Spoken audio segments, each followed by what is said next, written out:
Bonjour et bienvenue dans votre revue de presse quotidienne de ce mardi 14 juillet 2020. La remise des rapports de l'IGE pour l'année 2016, 2017, 2018 et 2019 est l'un des sujets phares des quotidiens dakarois ce matin. L'IGE sort de sa quarantaine, titre ainsi le journal Le Quotidien qui ajoute que la revue de l'inspection générale d'État concerne notamment la gestion du parc automobile de l'État, certaines prisons et les bourses du supérieur.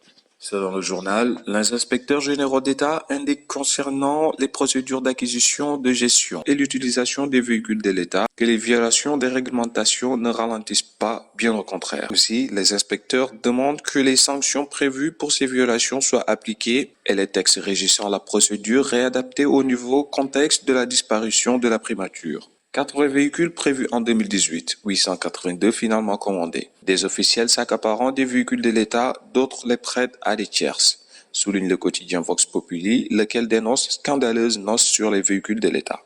L'État et ses démembrements encore épinglés pour faute de gestion, résume le Témoin quotidien à sa une. Aussi, bien de grandes mairies que des hôpitaux, la DESCOS, le FERA, les DAGE des ministères ont été épinglés par les limiers de l'IGE, selon le journal qui souligne également que les dérives significatives en matière de la gestion ont été révélées en 2017-2018 au niveau du 15e sommet de la francophonie et du pèlerinage à la Mecque 2020. Le Témoin quotidien ajoute également que les directions de l'administration générale et de l'équipement des ministères sont accusées de violations de textes législatifs et réglementaires ainsi que des contournements relatifs au recrutement des agents de l'État. Au banquet des magouilleurs, renchérit Libération qui revient sur les cas particuliers de bien structures publiques comme l'autorité de régulation des télécommunications et des postes qui offre en toute illégalité 8 milliards de francs CFA à Expresso. Le journal poursuit en indexant aussi l'Agence nationale de la recherche scientifique appliquée où 891 208 000 francs CFA ont été dépensés sans justificatif, mais également dans d'autres structures comme le FERA, le Fonds d'entretien routier autonome, entre autres.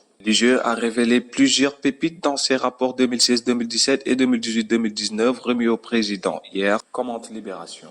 Enquête titre à sa une Bamboula sur les dossiers publics et indexe à son tour les achats de voitures sur le dos de l'État, le clientélisme politique, les emplois fictifs et autres. Le moins que l'on puisse dire, c'est que plusieurs dysfonctionnements ont été notés dans le fonctionnement de l'administration, comme c'est le cas de la DESCOS, Direction de la surveillance, du contrôle et de l'occupation des sols, sans compter d'autres manquements, par exemple à la RTP et à la ville de Dakar. L'Observateur titre à sa une Épidémie de malgouvernance. Le journal évoque de grosses niches de cafards de la République mises en lumière par les rapports de l'IGE. Des ministères aux agences, en passant par les directions générales, les inspecteurs généraux d'État ont débusqué plusieurs irrégularités dans la gouvernance financière et administrative des structures et institutions de la République. Des procédés invraisemblables qui ont mené à des crimes financiers et administratifs incroyables perpétrés par des voyous à col blanc qui étaient censés incarner les socles d'un régime sobre et vertueux, poursuit l'Observateur. Le journal assène des montants considérables soutirés des caisses de l'État, acte hautement préjudiciable à la santé financière du pays, infecté bien avant l'apparition du Covid-19 par le virus du gestionnaire charpadeur. D'autres journaux reviennent sur le déplacement du chef de l'État à Tivaouane et à Thiénaba où il a présenté ses condoléances suite au rappel à Dieu de l'ancien porte-parole du khalife général des Tidjanes, Serigne Pape Malick Sy, et du khalife de Thiénaba. Le Soleil, à ce sujet, reprend en première page des déclarations du président de la République selon lesquelles Serigne Pape Malick Sy a bien rempli sa mission.